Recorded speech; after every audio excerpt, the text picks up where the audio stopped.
Genghis Khan's empire was the largest in history, stretching from Europe to Korea. But what happened when his grandson, Kublai Khan, decided to conquer China and rule it as his own? This is the story of the Yuan Dynasty, the time when China was ruled by the Mongols. For the first time ever, a foreign power controlled all of China. But how did they rule? And why did their empire collapse in less than 100 years? Back in 1200s, China was divided between three dynasties: Jin in the north, Song in the south, and Western Xia in the northwest. Then came the Mongols, the ultimate conquerors. Western Xia was the first major Genghis Khan targeted outside Mongolia. He launched multiple campaigns against it, and it was fully conquered shortly before Genghis Khan's death in 1227. Genghis Khan launched a full-scale invasion after the Jin refused to submit. Major defeats at the Battle of Yahuling, 1211, and Zhongdu, 1215 weakened Jin. The Southern Song, seeking revenge for the Jin's earlier destruction of the Northern Song, 1127, allied with the Mongols and destroyed the Jin dynasty in 1234. The Mongols then turned their attention to the Southern Song, beginning a decades-long war. Over 40 years later, in the final Battle of Yashan on March 19, 1279, the Mongol navy crushed the Song fleet. The Song chancellor Lu carried the 8-year-old emperor and jumped into the sea to avoid capture, marking the Song dynasty's end and the complete conquest of China by the Mongols.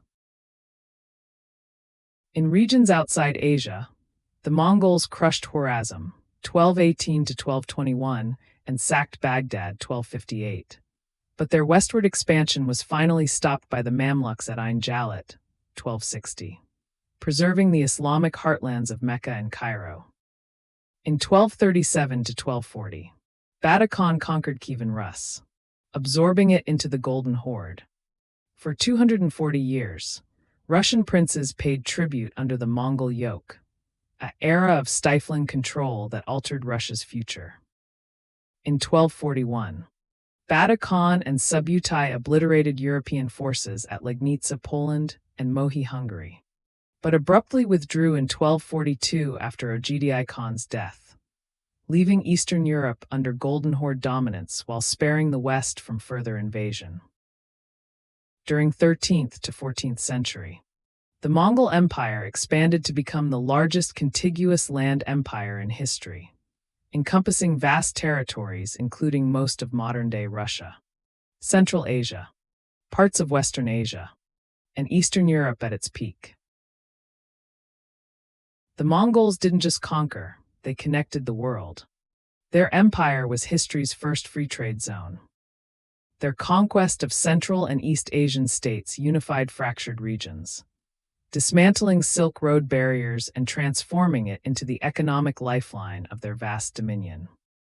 They built a 14,000-mile postal network with 1,400 relay stations, providing fresh horses, food, and guards. For the first time, merchants could travel from Europe to China without crossing hostile borders. Marco Polo used this Mongol highway to reach Beijing safely, marveling at caravans loaded with silk and spices day and night.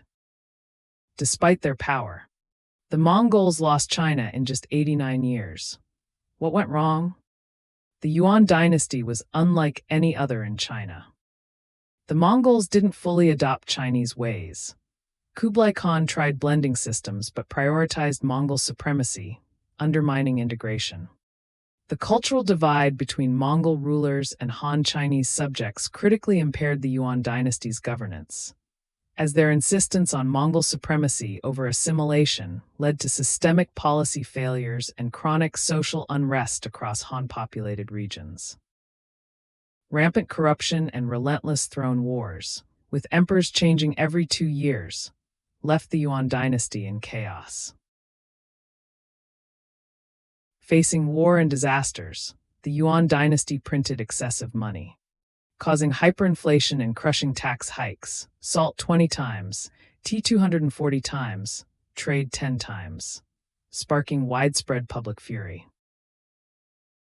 Corruption and land grabs pushed peasants into poverty and revolt, sparking peasant uprisings like the Red Turban Rebellion. In 1368, the impossible happened. Zhu Yuanzhang, the peasant rebel who had survived famine, war, and betrayal, now stood at the gates of Dadu, the magnificent Mongol capital. His Red Turban army, fueled by years of oppression under Yuan rule, stormed the city. The mighty Mongols, who had once conquered half the world, were forced to flee under cover of night, retreating back to the Mongolian steppes where Genghis Khan's empire began. And just like that, after less than a century in power, the Yuan Dynasty collapsed. A new era was about to begin. The Yuan Dynasty was short but left a huge mark. United China after 300 years of division. Boosted global trade, Silk Road's peak. When their empire fell, Europe still craved Asian goods, leading to Columbus's voyage in 1492. Was the Yuan Dynasty a failure, or just a wild experiment in multicultural rule? You decide.